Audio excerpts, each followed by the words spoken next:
అందరికీ శ్రీకృష్ణ జన్మాష్టమి శుభాకాంక్షలు. అష్టమి రోజు ఉదయం దీపారాధన చేసి అటుకులను నైవేద్యంగా పెట్టి ఆ రోజంతా సాయంత్రం వరకు ఉపవాసం ఉన్నానండి. సాయంత్రం 6 నుంచి 7 లోపల శ్రీకృష్ణుడికి ఇలా ఆసనం వేసి శ్రీకృష్ణుడిని అక్కడ పెట్టి పూజారాధన చేసుకోవాలి.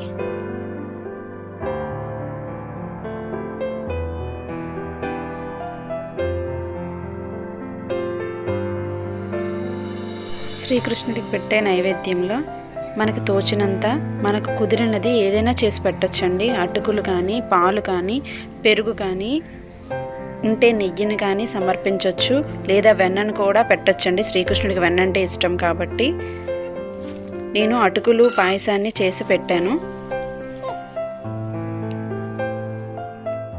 పూజను చేస్తున్నప్పుడు ఇంట్లో చంటి పిల్లలు కానీ ఎవరైనా ఉంటే వాళ్ళతో అడుగులు వేయించి వాళ్ళనే ఆ రోజు శ్రీకృష్ణుని కింద భావించుకోవాలి. మనము చిన్నపిల్లలు దేవుడితో సమానం కదా.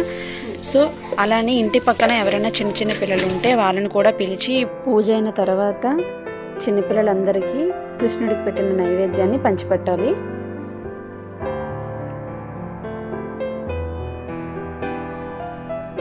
అటుకుల పాయసం రెడీ అయింది. ఇప్పుడు దీన్ని దేవునికి సమర్పించుకొని అలాగే మన శక్తి కొలది మన దగ్గర ఉన్న ఇంకేమైనా చిరుతళ్ళు ఉంటే వాటిని కూడా సమర్పించి పిల్లలకు పంచిపెడితే చాలా మంచిది. పూజ అంతా అయిందండి. ఇప్పుడు మా ఇంటికి కృష్ణుడు, గోపిక, పిల్లలందరూ వచ్చేసారండి. ఇప్పుడు ఆ సందడిని కూడా ఒకసారి చూసేద్దాం.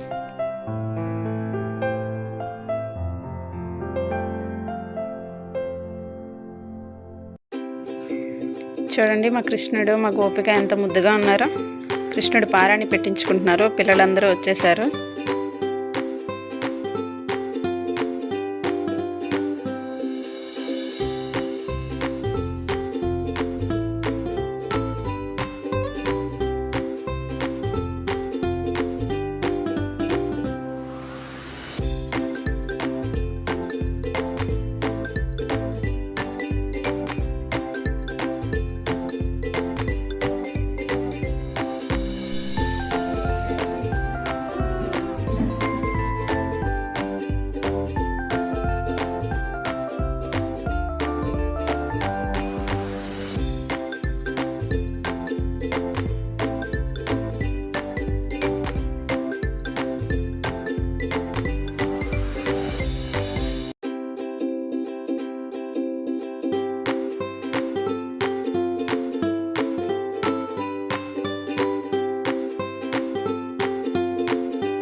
అది నీకేం నచ్చితే తీసుకో అమ్మా, తీసుకో.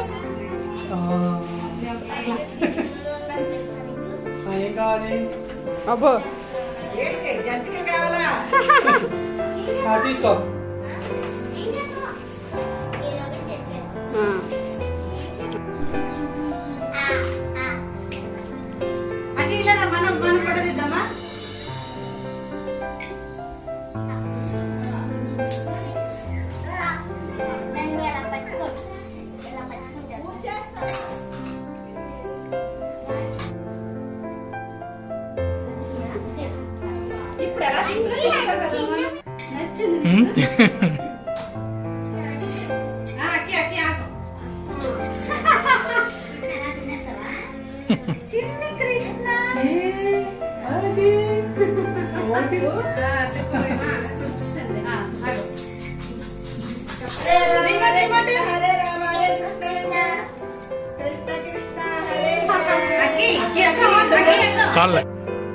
కృష్ణుడికి, గోపికలకి అటుకుల పాయసం పెట్టి పిల్లలందరికీ చిరుతిళ్ళు పంచిపెట్టాము.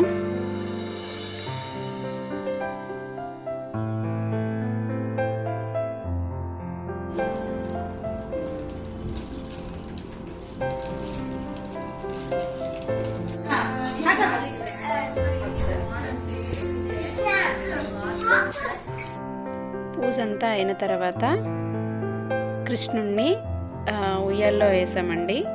ఉయ్యాల్లో వేసిన తర్వాత మేము ప్రసాదం తిని మా ఉపవాసాన్ని చెల్లించాం.